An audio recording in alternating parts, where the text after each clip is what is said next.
बहुरंगी समाज राजस्थान में शुरू से रहा है। राजस्थान की पगड़ियां, राजस्थान के रंग, राजस्थान के प्यारे लोग, यहाँ का खाना, यहाँ की कल्चर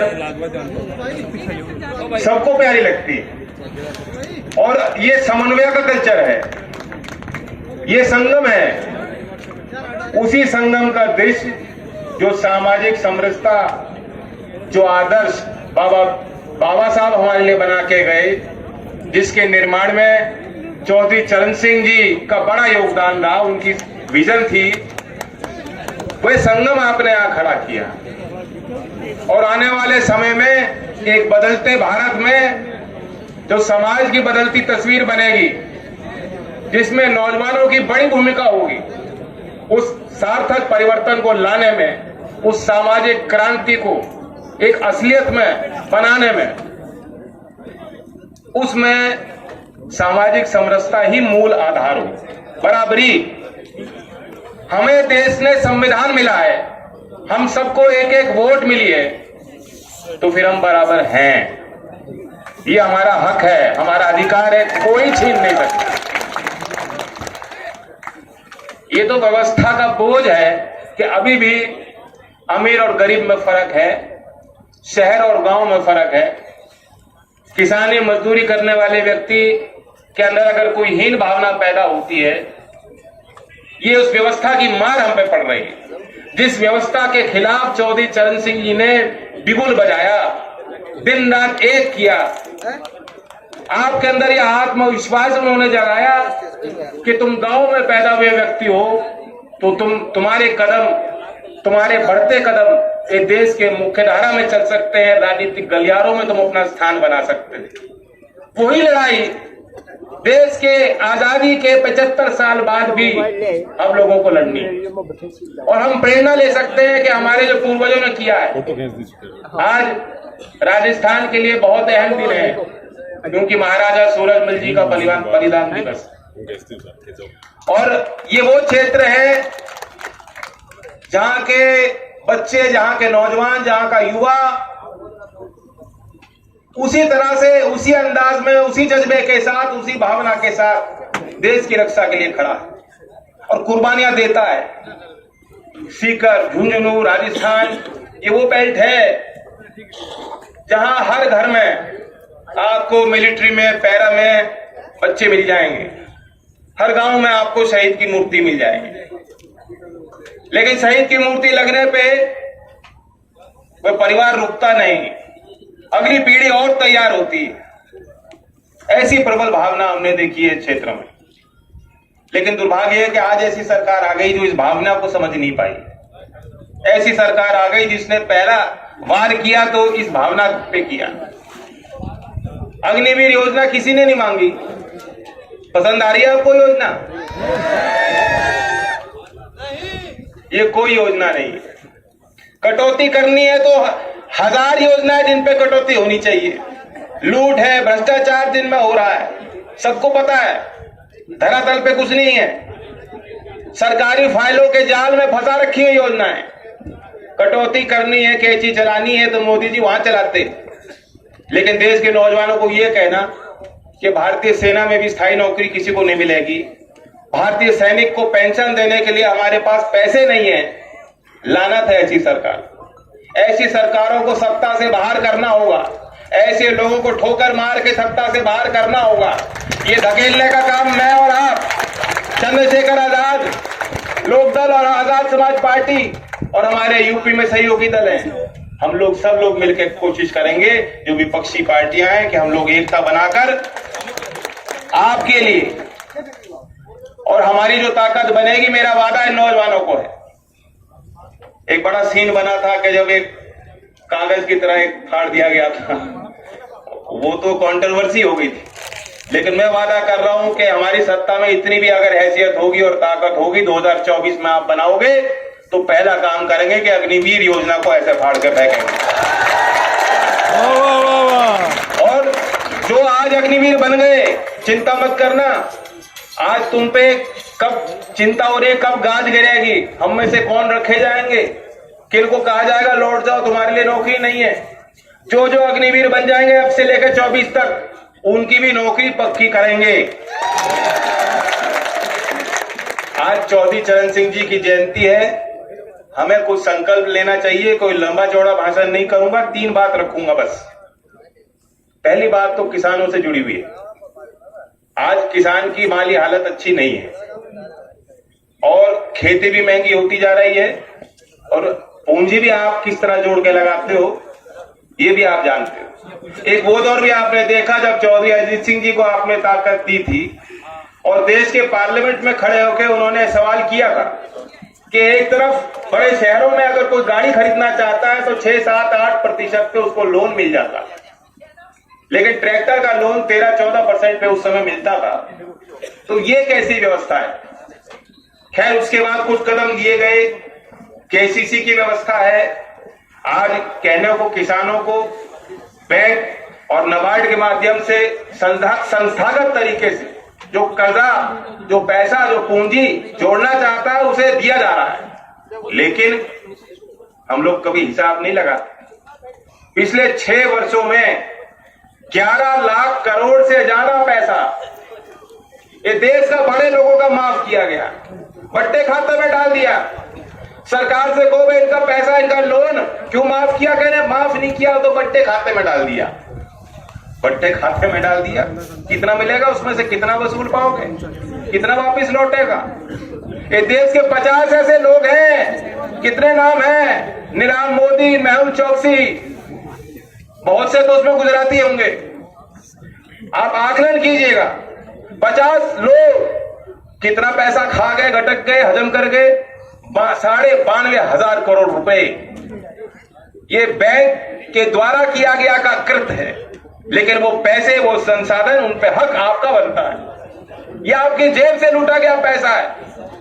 कितना आसान है, ये बड़े लोग पैसा लेते हैं, कहते हैं प्रोजेक्ट फेल हो गया, अपने कंपनी के खाते से पैसा निकाल लेते हैं, अच्छी लाइफ देश के बाहर अपने परिवारजनों के लिए बना लेते हैं और दिवालिया घोषित कर देते हैं कि मेरे पास पैसे नहीं है, मैं नहीं लौटा सकता। दिवालिया घोषित हो गया और उनके लिए विधिवत केंद्र सरकार ने कानून बनाया है। ये केंद्र की सरकार लगातार इन लोगों को मजबूत बनाने के लिए जुट रही है, आपके लिए काम नहीं कर रही। किसानों से बड़ी सरकार है, लेकिन किसान मजदूर की सरकार नहीं है। और आप ये सोचिए, कभी कभी एक माहौल बनता है, कभी कभी एक मुद्दा बनता है, आप लोग संघर्ष करते हो, आंदोलन करते हो, चुनाव के पहले जो विपक्षी पार्टियां होती हैं उन पे आप दबाव बनाते हो, कहते हो हमारा कर्जा माफ करो। किसान आत्महत्या कर रहे हैं, किसान 5,000 रुपए नहीं चुका पाता, आत्महत्या कर लेता है और ये बड़े लोग मौज कर रहे हैं। कभी कभी वो सरकार बदल जाती है, विपक्ष की पार्टी सत्ता में आ जाती है, 1 साल के लिए कह देते कर्जा माफ, उसमें भी किसान का सबका कर्जा माफ नहीं हो पाता।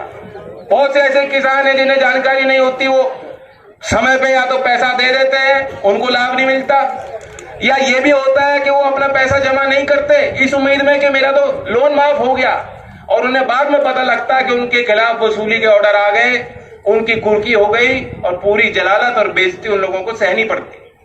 मेरा प्रस्ताव ये है, और याद करना चौधरी चरण सिंह जी ने नाबार्ड की घोषणा बनाया था आपके लिए, ग्रामीण विकास मंत्रालय का गठन चौधरी चरण सिंह जी ने आपके लिए किया था। उन्होंने वो संस्थाएं बनाई कि मेरे जाने के बाद इस देश के गांव का गरीब का लाभ उनको मिल पाए इन संस्थाओं के माध्यम से। मेरा प्रस्ताव है कि एक प्रक्रिया होनी चाहिए, अगर बड़े लोगों का कैसे कर्जा माफ होना है, कैसे उसे स्ट्रेस अकाउंट में, कैसे उस पैसे को बट्टे खाते में डालना है, कैसे उसे राइट ऑफ करना है, वेव करना है, उसको जीरो कर देना है, इसकी प्रक्रिया है, इसके लिए कानून है। उसी तरह से ये देश के कमेरे वर्ग के लिए, देश के बुनकर के लिए, देश के छोटे मझौले क्षेत्र में खेती कर रहे किसान के लिए भी जो 5,000 रुपए अगर नहीं चुका पा रहा, उसके लिए भी विधिवत प्रक्रिया होनी चाहिए, आयोग होना चाहिए कि उनका कर्जा माफ हो। ये नेता लोग उपकार नहीं कर रहे कि हमने तुम्हारा कर्जा माफ कर दिया, तुम हमारे बंधुआ मजदूर बन गए, नहीं, ये हक है। सबसे कम एनपीए खेती में है, तब भी बैंक कर्जा नहीं देना चाहते किसानों को। तो इस आयोग की भूमिका, इस आयोग की जो पृष्ठभूमि है मैंने आपको समझाई है, और उसका मसौदा मैं अर्थशास्त्रियों के साथ बैठ के तैयार करूंगा, सदन में पेश करूंगा उसकी जानकारी, क्योंकि चौधरी साहब की स्मृति में आयोजन हो रहा है, किसानों के बीच में रखना चाहता था। दूसरी बात मैं नौजवानों की करूंगा। यहाँ कितने नौजवान हैं जो 25 साल से कम उम्र के? हाथ खड़े करो। कितनी प्रतिभा है इनमें? चुनाव लड़ना चाहोगे? नहीं लड़ सकते, विधानसभा का तो नहीं लड़ सकते। तुम शादी कर सकते हो। अब वो बात अलग है कि बड़े लोग आजकल कुंवारे रहते हैं, ना खुद की भी ना थारी बन देंगे। ये तो बड़ा बछीड़ हो गया। थोड़ी थोड़ी मारवाड़ी मैं भी सीख रहा हूं।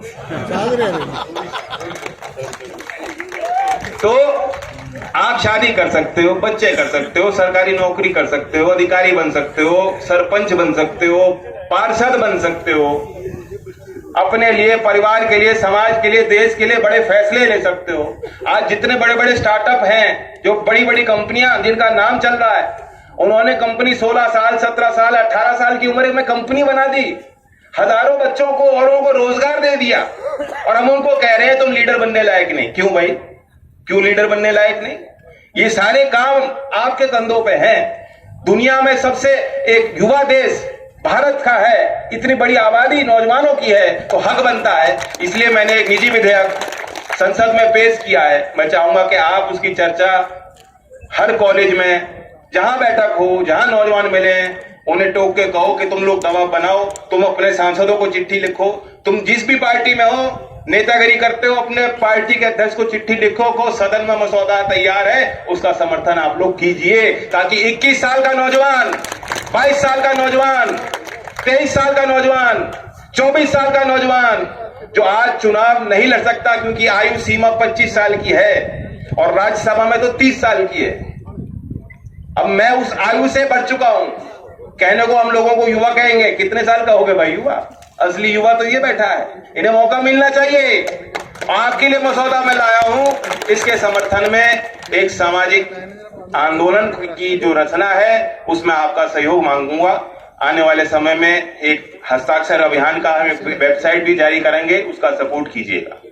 तीसरी बात और मेरी आखिरी बात है, जो मिशन है इस संबंध में चंद्रशेखर भाई ने बहुत अच्छी तरीके से गर्म अंदाज में समझाई बात, और आप उन बातों को अच्छी तरह जानते हो क्योंकि अम्बेडकर के मूवमेंट को, परिवार को आपने पढ़ा है, लिखा है, उन बारों में, उन विषयों पे आपने अध्ययन और विचार किया है। आप लोग जानते हो कि आज हो क्या रहा है देश में। सरकारी नौकरी कितनी बच रही है, भर्ती समय पे होती नहीं, सारी सरकारी कंपनियां सरकार ने, केंद्र ने बेच डाली, निजीकरण का दौर चल रहा है। ये कह देंगे जब सरकारी कंपनी नहीं बचेगी तो कहां हम आरक्षण दें और कहां किसको नौकरी दें। लेकिन निजी क्षेत्र में कितने बच्चे हमारे गांव देहात के हैं जो अपनी संख्या वहां बना पाते हैं। मेरी मातृशक्ति यहां बैठी है, आपको ताजुब होगा। प्राइवेट सेक्टर में जो बड़ी कंपनियां हैं, रिलायंस हो, अदानी हो, टाटा हो, जितनी बड़ी कंपनी आप देखते हैं, दूर से लगता है कि वहां कितने ताकतवर लोग हैं, कितनी नौकरी देते होंगे। महिंद्रा हो, किसी कंपनी को उठा के देख लीजिए और उनके बोर्ड को देख लीजिए, उनके अपर मैनेजमेंट को देख लीजिए, वहां आप पाएंगे कि आपकी शकल सूरत का आदमी, आपके बीच का कोई व्यक्ति, आपके गांव के नगर की कोई महिला, कोई बच्ची, कितनी प्रतिभा उसमें क्यों ना हो, उसकी वहां संख्या निम्न है, उसकी संख्या शून्य है, उसकी गिनती बिल्कुल है ही नहीं।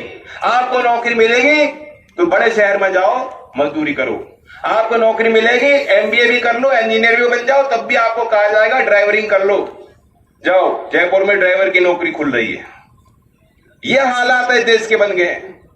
और देश की सरकार के बड़े लोगों ने क्या कहा, कितना भद्दा मजाक। उन्होंने कहा चिंता मत करो, 4 साल बाद जब अग्निवीर की नौकरी छिन जाएगी, सिक्योरिटी गार्ड की तुम यूनिफॉर्म पहन लेना। ठीक है,